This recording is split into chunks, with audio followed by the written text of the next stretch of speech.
Do you ever feel exhausted from being positive all the time? I don't mean just tired.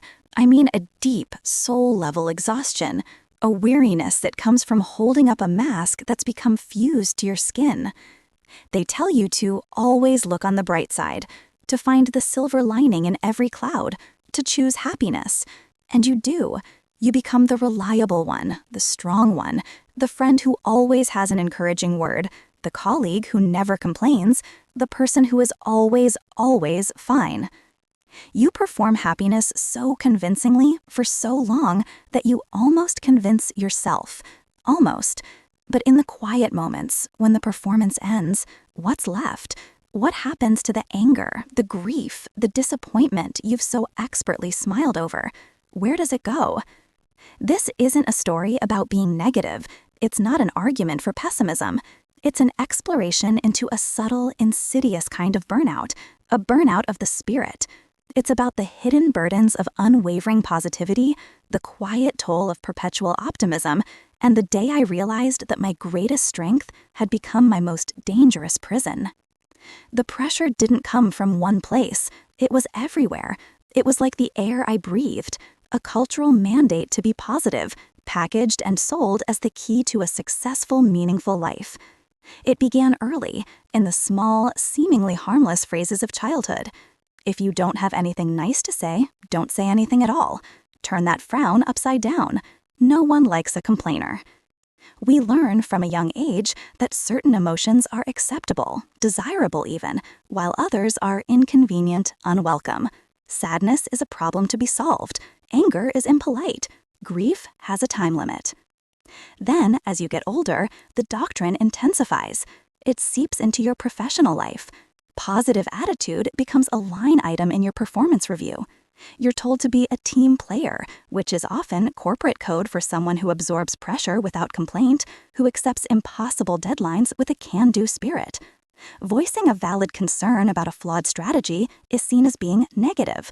Pointing out that the team is overworked isn't constructive, it's lowering morale. So yes, we've hit a few headwinds on the Q3 launch. The numbers aren't quite where we projected, but what is this team? It's not a setback. It's a setup for a comeback. It's an opportunity to innovate, to pivot, to show our resilience. I need everyone to bring that positive, solution-oriented mindset. No problems, only solutions, right? Mark, I agree on the mindset, but based on this data, the core strategy seems to be the issue. The market isn't responding. Shouldn't we maybe consider pausing the rollout to reevaluate? David, I appreciate you playing devil's advocate, but let's not get bogged down in the what-ifs and the negatives. Let's stay focused on the upside. We need to push harder, be more creative. I know we can turn this around. Maya, you've been quiet. I know I can count on you to rally the team. What's your take? Absolutely, Mark. I think this is a fantastic stress test for our team's creativity. The numbers are just data points telling us where to innovate. I'm excited. I'll get with Sarah and Tom this afternoon and we can brainstorm some fresh angles for the marketing push. We'll find the silver lining. In that moment, I became a willing accomplice in a shared delusion. I chose to perform optimism because it was safer. Being the cheerleader was my assigned role, and I played it perfectly. But every time I did that, every time I suppressed a valid concern with a cheerful platitude, a small part of my professional integrity eroded, and the exhaustion of upholding that facade grew a little heavier. And then, of course, there's the social realm, the curated perfection of social media, where everyone is living their best life all the time. You scroll through highlight reels, engagements, promotions, exotic vacations, perfect sourdough loaves. It's a relentless onslaught of other people's joy, real or manufactured, and it creates a silent pressure to project the same. You post the smiling selfie, but you don't post the hour of silent anxiety that preceded it. You post the beautiful vacation photo, but not the argument you had with your partner right before it was taken. You've been quiet tonight. Everything okay with work? The launch seemed stressful. Yeah, it's all good. Just a bit of a challenge. But you know me. I love a good challenge. It'll be fine. Everything is fine. Maya, you always say that. You know it's okay for things to not be fine, right? You can talk to me. I know, and if things weren't fine, I would. But honestly, dwelling on the negative doesn't help anyone. It's better to stay positive and focus on solutions. What's for dinner? It smells amazing. I thought I was protecting him, protecting our relationship from the burden of my stress, my negativity. I told myself it was an act of kindness, but it wasn't. It was an act of self-preservation that was slowly starving our connection of the oxygen it needed to survive. Vulnerability, authenticity, the messy, beautiful truth. I was building a wall, brick by cheerful, hollow brick. What happens when you systematically ignore, suppress, and reframe every negative emotion you feel? It doesn't just disappear. It's energy. It has to go somewhere. For me, it went inward. It began to manifest in my body, a quiet rebellion from a self that refused to be silenced completely. It started with insomnia. I'd go to bed, my mind a whirlwind of forced positivity, replaying every interaction of the day, checking if my performance of happiness had been convincing. Then I'd wake up at 3:17 every single night with a jolt of adrenaline, my heart pounding for no discernible reason. A vague, nameless dread would sit on my chest. I called it stress. What it was unprocessed fear. Then came the tension headaches, a constant, dull band of pressure around my skull, the physical manifestation of holding everything in. I lived on coffee and ibuprofen. I was fueling my body to keep up with a pace my spirit could no longer endure. But the most insidious effect was emotional invalidation. When you deny your own negative feelings for long enough, you lose the ability to sit with them. They feel dangerous, wrong, and you start applying that same logic to others, even when you don't mean to. And he just packed a bag and left, May, after 5 years. He said he just wasn't happy anymore. I don't understand. I feel so stupid. I feel like my whole world is ending. Oh, Chloe, honey, I'm so sorry. But listen, everything happens for a reason. This is just closing one door so a better one can open. You're so strong. You'll get through this. Maybe this is a blessing in disguise, an opportunity for you to focus on yourself. A blessing in disguise? Maya, the man I thought I was going to marry just walked out on me 10 minutes ago. I don't need a silver lining right now. I need a friend. I know, and I'm here for you. I hate seeing you so sad. You know what? I have to go. I'll talk to you later. I had become a stranger to real empathy. Empathy isn't about cheering someone up. It's about being willing to sit with them in their darkness without trying to fix it. But I had run from my own darkness for so long, I had no idea how to navigate anyone else's. My perpetual optimism had turned me into a terrible friend, and it was making me feel incredibly, profoundly alone. The performance was getting harder. The cracks were starting to show. I was becoming brittle. The smallest inconveniences felt like personal attacks. A long line at the grocery store would fill me with a disproportionate rage. A driver cutting me off in traffic would make me want to scream. All the anger I wasn't allowing myself to feel about the big things, my job, my relationships, my life, was leaking out sideways, aimed at innocent strangers. I was becoming a pressure cooker, and the valve was starting to fail. Then came the breaking point. And like most real breaking points, it wasn't dramatic. It wasn't a big cinematic explosion. It was small, mundane, and utterly devastating. It was a Saturday. I had decided that we were going to have a perfect, happy morning. I was going to perform a perfect, happy morning. It was so important to me to prove that everything was fine, that we were fine. I burned the toast. It was such a stupid, trivial thing. Nothing. Hey, is everything okay? Smells like something's burning. Whoops, well, cereal for breakfast it is. No big deal. Maya? Hey, it's just toast. Are you okay? Hey, what is it? Talk to me. What's wrong? I'm not. That moment, in the kitchen, standing over a piece of burnt toast, that wasn't the end. It was the beginning of an unlearning. A painful, clumsy, and utterly necessary dismantling of a lifetime of conditioning. The 2 words I whispered, "I'm not," were the first honest thing I had said about my emotional state in years. They were terrifying, and they were the key that finally opened the door to my own prison cell. My partner, Ben, did something extraordinary that morning. He didn't offer a platitude. He didn't tell me to look on the bright side. He just stayed. He sat with me on the kitchen floor for almost an hour, amidst the smell of burnt sugar, and let my carefully constructed world fall apart without judgment.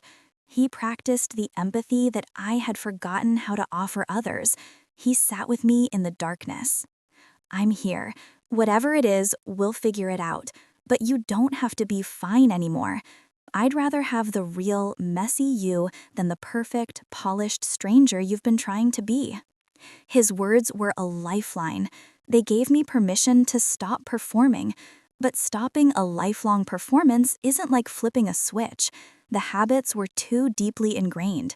The real work was just beginning, and it was a journey of 1,000 tiny, awkward, and uncomfortable steps.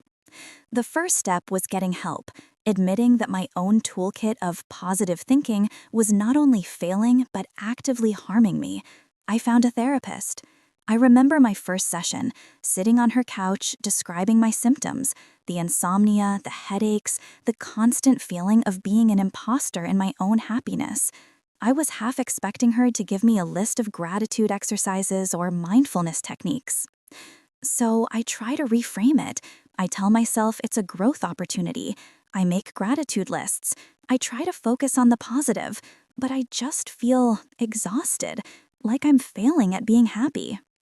Maya, it sounds like you're incredibly skilled at managing your emotions, but managing isn't the same as feeling.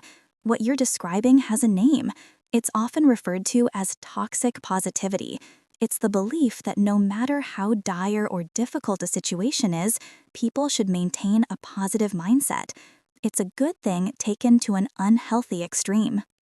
Tóxica, pero ¿cómo puede ser tóxica la positividad? Se supone que es la respuesta.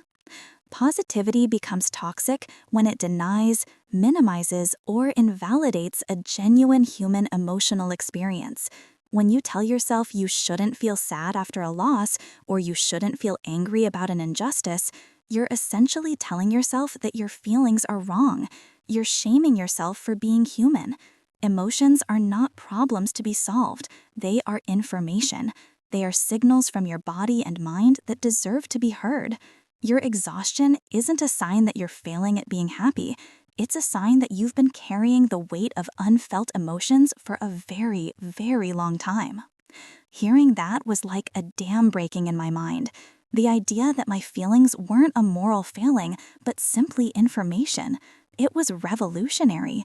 For the first time, I considered the possibility that my goal shouldn't be to eliminate negative feelings, but to learn how to listen to them.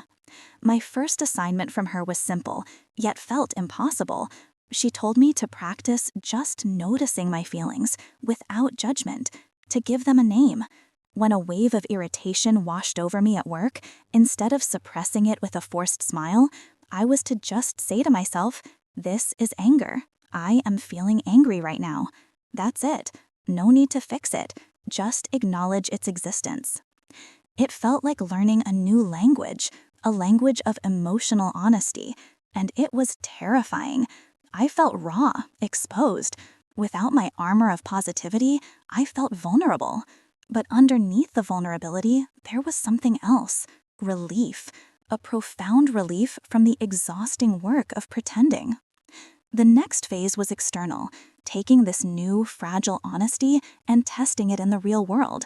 It meant renegotiating the unspoken contracts I had with everyone in my life, my colleagues, my friends, and most importantly, with Ben. So, the client feedback was challenging, but this is great. This is a chance to show them how agile we are. I want everyone to pull together this weekend, put in a few extra hours, and we'll come back on Monday with a completely revamped proposal that blows them away. All hands on deck, positive attitudes only. Mark, I agree that we need a strong response, But asking the entire team to give up their weekend after they've already been working late for 2 straight weeks, I'm concerned about burnout. The quality of our work will suffer if the team is exhausted. I think we need to be realistic about the timeline and perhaps communicate to the client that a thoughtful response will take us until Wednesday, not Monday. Maya, that's a bit of a negative can't-do perspective, don't you think? I don't see it as negative. I see it as protective of our most valuable asset, the team's well-being and the quality of our work. Acknowledging reality isn't negativity. It's the first step in forming a sustainable strategy. I don't know where those words came from. It was like a different person was speaking. In that moment, I wasn't being positive or negative. I was being constructive. I was being real. Mark didn't love it. He pushed back. But something had shifted. A few other team members chimed in, supporting my point. For the first time, we had an honest conversation about workload and capacity. We didn't solve the problem in that meeting, but we named it. And that was a bigger victory than any fake enthusiasm I could have mustered. And then I just started crying over a piece of burnt toast. And it wasn't about the toast at all. I think I've been really unhappy for a while. And I've been so scared to tell you because I didn't want to be a burden. I wanted to be the happy, easy girlfriend. I don't want an easy girlfriend. I want you, all of you. The happy parts, the sad parts, the angry parts, the parts that burn the toast. I fell in love with a person, not a performance. Your sadness isn't a burden to me. Your silence. That conversation, and many others like it, rebuilt our relationship on a new foundation, a foundation of emotional honesty. It wasn't always comfortable. Sometimes it was messy. We had to learn how to argue constructively, how to hear each other's pain without immediately trying to fix it. But our connection became 1,000 times deeper. It became real. I learned that true intimacy isn't about protecting your partner from your feelings. It's about trusting them with them. This journey wasn't about abandoning optimism. I didn't become a cynic. Instead, I discovered a new kind of optimism. Not the fragile, brittle optimism that shatters at the first sign of trouble, but something stronger, more flexible. Something my therapist called resilient optimism. Resilient optimism isn't about ignoring the darkness. It's about acknowledging the darkness, feeling everything you need to feel about it, and then choosing to turn towards the light, not because you're supposed to, but because you've made a conscious choice. It's the belief that you can hold both pain and hope in your hands at the same time. I learned to find the value in so-called negative emotions. Anger became a signal that a boundary had been crossed, a sign that I needed to stand up for myself or for what was right. Sadness became a sign that I cared deeply about something, a testament to the love that was there. Anxiety, while still uncomfortable, became a signal to pay attention, to prepare, to check if I was safe. I stopped trying to silence my inner world and started listening to it as a wise counselor. My life didn't magically become easier. I still have hard days. My company still has stressful projects.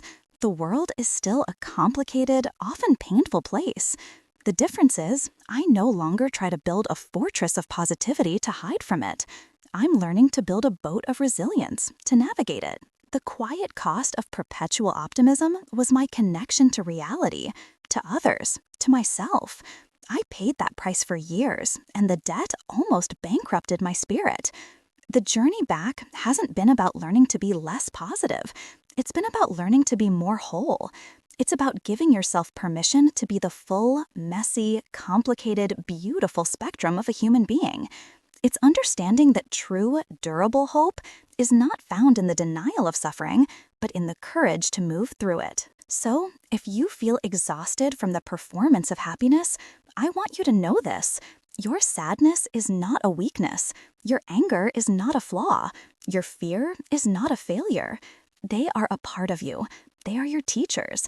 And listening to them is the first step towards finding a kind of peace that no amount of forced positivity can ever offer. It's the peace of being, finally, authentically and completely yourself.